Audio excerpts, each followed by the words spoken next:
Hi student, आप सभी का इस चैनल पर बहुत बहुत स्वागत है। प्यारे छात्रों, आप सभी को इस संस्थान के माध्यम से क्लास 9th से लेकर क्लास 12 तक शिक्षण कार्य कराया जाएगा।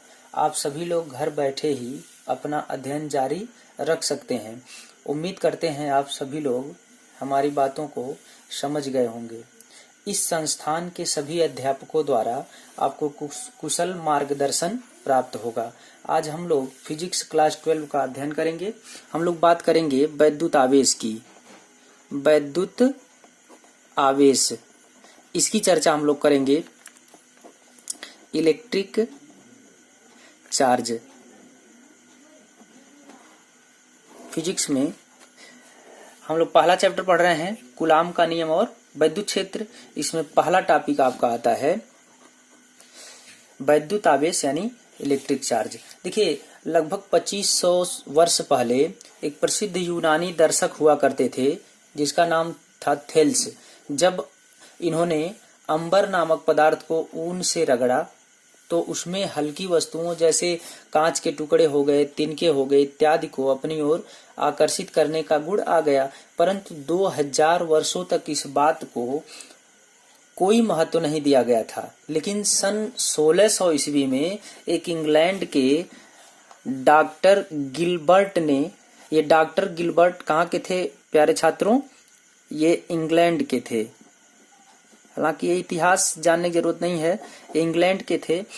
इन्होंने प्रयोगों द्वारा पता लगाया कि अंबर की भांति अन्य पदार्थ जैसे कांच हो गया, कांच और आपका हो गया आबनूस और आपका हो गया गंधक, हो गया आपका लाख आदि को हम जब रगड़ते हैं तो इसके रगड़े जाने पर हल्की वस्तुओं को अपनी ओर आकर्षित करने का गुण आ जाता है। यानी इससे स्पष्ट हुआ कि इन पदार्थों में यह गुण रगड़ने के कारण आया है और ये गुण घर्षण के कारण आया था, इसलिए घर्षण के द्वारा उत्पन्न हुआ। यानी इस गुण को प्राप्त कर लेने पर पदार्थ वैद्युतमय कहलाता है। यानी इस गुण को प्राप्त कर लेने पर इस गुण को प्राप्त कर लेने के बाद पदार्थ विद्युतमय कहलाया।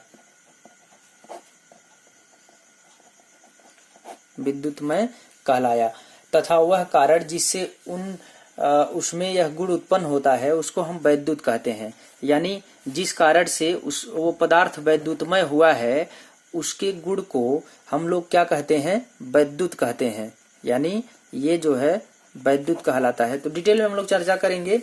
आज इंट्रोडक्शन वाला ही क्लास है। तो किसी पदार्थ के वैद्युतमय हो जाने पर कहा जाता है कि पदार्थ ने आवेश ग्रहण कर लिया। किसी पदार्थ के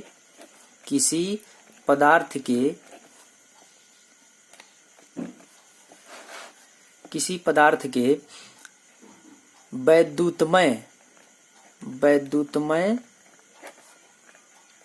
जाने पर पदार्थ आवेश ग्रहण कर लेता है।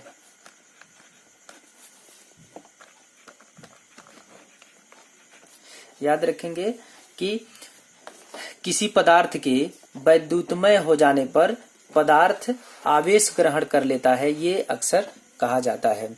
अब याद रखेंगे, वैद्युतमय पदार्थ को ही आवेशित पदार्थ कहते हैं। एक इम्पॉर्टेंट पॉइंट और है, वैद्युतमय पदार्थ को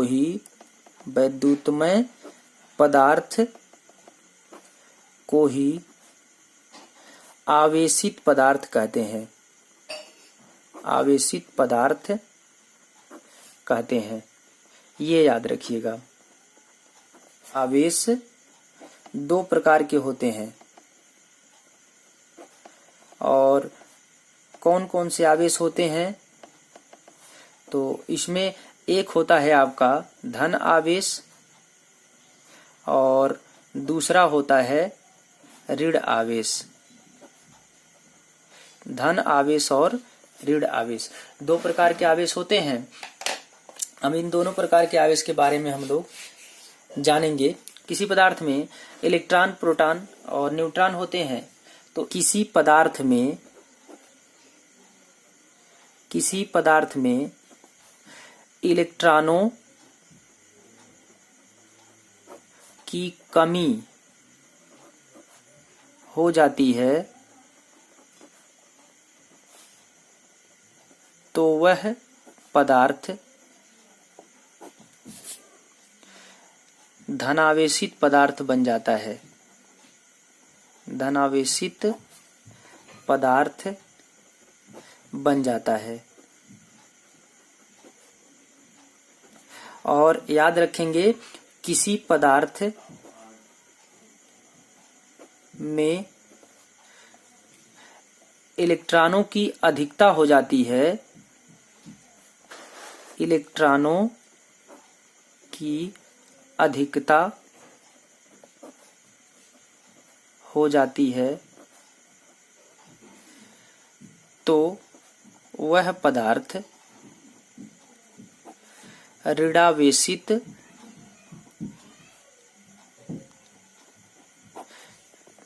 पदार्थ बन जाता है।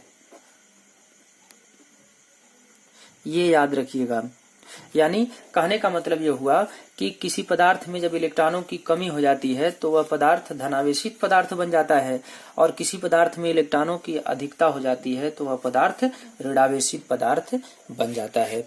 इतनी सी बात ध्यान में रखिएगा। नोट पॉइंट है, इसको आप याद रखेंगे कि समान प्रकार का, मान लीजिए पॉजिटिव चार्ज है, पॉजिटिव चार्ज और पॉजिटिव चार्ज, इन दोनों के बीच में हमेशा क्या होगा? प्रतिकर्षण होगा। यहाँ जो है प्रतिकर्षण होगा, याद रखिएगा, यहाँ पर क्या होगा? प्रतिकर्षण होगा। यानी समान प्रकार के चार्ज होंगे, या हम इसको कह सकते हैं निगेटिव चार्ज और निगेटिव चार्ज, इनके बीच में क्या होगा? तो इनके बीच में भी क्या होगा? प्रतिकर्षण। हमेशा जो है निगेटिव चार्ज या पॉजिटिव चार्ज के बीच में प्रतिकर्षण होता है। लेकिन अगर वहीं मान लें निगेटिव चार्ज है और पॉजिटिव चार्ज है तो इन दोनों के बीच में आकर्षण होता है। प्यारे छात्रों, आकर्षण होता है। यानी कहने का मतलब ये हुआ, याद रखेंगे, सजातीय आवेशों के मध्य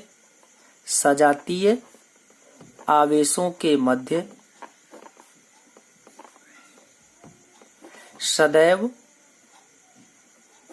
प्रतिकर्षण एवं विजातीय आवेशों के मध्य सदैव आकर्षण होता है। सदैव आकर्षण होता है। याद रखेंगे, ये बात आप अच्छे से याद रखेंगे। यानी सजातीय आवेशों के मध्य सदैव प्रतिकर्षण एवं विजातीय आवेशों के मध्य सदैव आकर्षण होता है। अब बात करते हैं वैद्युत आवेश का संरक्षण। वैद्युत आवेश का संरक्षण, तो इसको आप याद, conservation of electric charge, conservation of electric charge. अब इसकी बात हम लोग करेंगे। तो देखिए, याद रखेंगे एक पॉइंट कि वैद्युत आवेश न तो उत्पन्न किया जा सकता है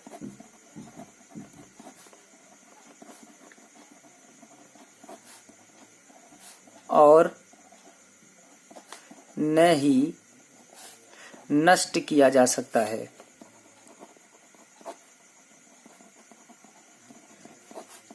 याद रखेंगे ये पॉइंट कि वैद्युत आवेश को न तो उत्पन्न किया जा सकता है और न ही नष्ट किया जा सकता है। इसी को हम कहते हैं, इसी को वैद्युत आवेश का संरक्षण कहा जाता है। वैद्युत आवेश का संरक्षण कहते हैं। ये पॉइंट याद रखिएगा मेरे प्यारे छात्रों।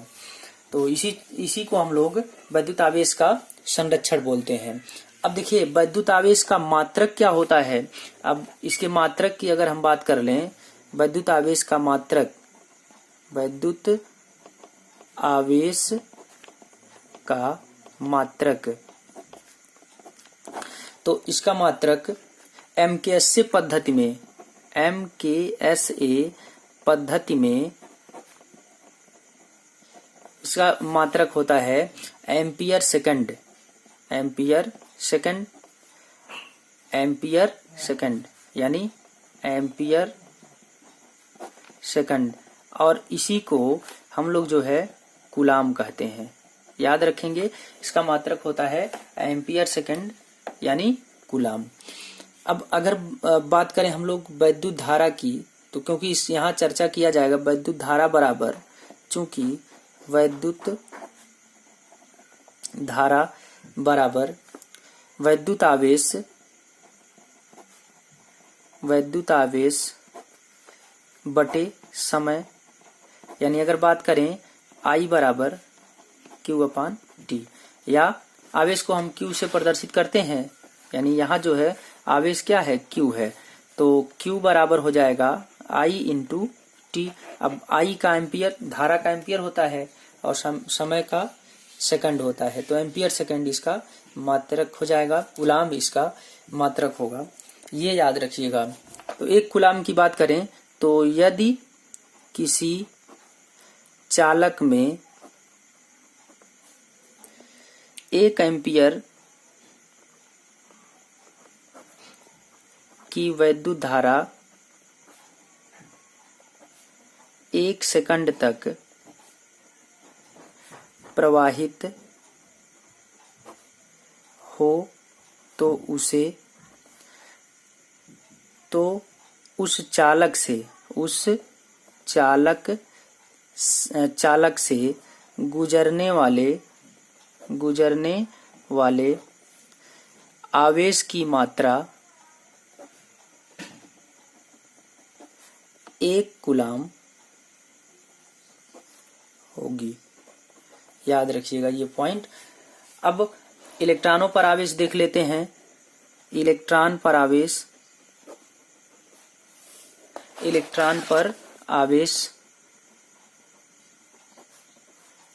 1.6 × 10⁻⁻19 कूलाम। माइनस में प्रोटॉन पर आवेश प्लस 1.6 × 10⁻19 कूलाम।